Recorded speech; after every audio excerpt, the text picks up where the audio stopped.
Pires, per 2 minuti.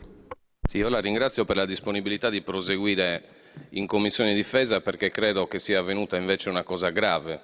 Intanto lei ci viene a dire che il valore delle mozioni votate da questo Parlamento è differito di 2 anni in avanti perché i programmi di acquisto partono dai 2 anni precedenti, ma noi e io soprattutto non capisco perché non si possa dire a questo Parlamento parole di verità e di chiarezza e con linearità.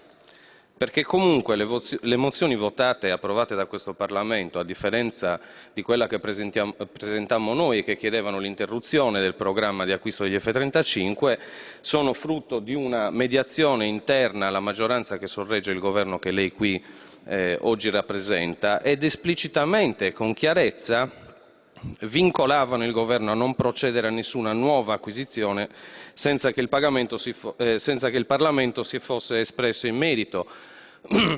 Un contratto, un impegno d'acquisto firmato il 23 settembre a casa mia, dopo che le mozioni sono state votate a giugno e luglio, è una nuova acquisizione, anche se l'impegno è stato preso qualche anno prima. Quindi siamo venuti a sapere dell'acquisto di questi cacciabombardieri da un documento degli Stati Uniti d'America attraverso la denuncia della Rete per il Disarmo e di Sbilanciamoci e non dal nostro Ministro della Difesa. E registriamo sostanzialmente l'ennesimo schiaffo al Parlamento e, se mi è consentita la divagazione, anche se non ritengo che tale sia, anche uno schiaffo alla sua stessa maggioranza, ma soprattutto uno schiaffo ai disoccupati, agli esodati, ai precari e ai cassintegrati.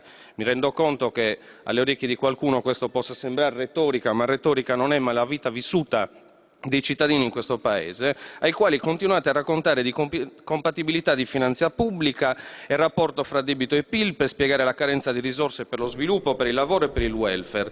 La verità è che l'unico PIL che cresce in questa nazione è quello dell'industria bellica e del commercio in sistemi d'arma. La verità è che il governo del fare fa le medesime cose fatte, concludo, dai governi precedenti, mentre la condizione sociale del Paese precipita nel baratro.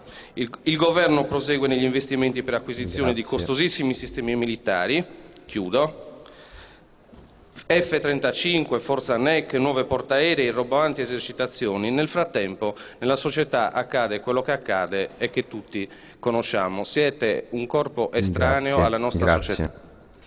Passiamo all'interrogazione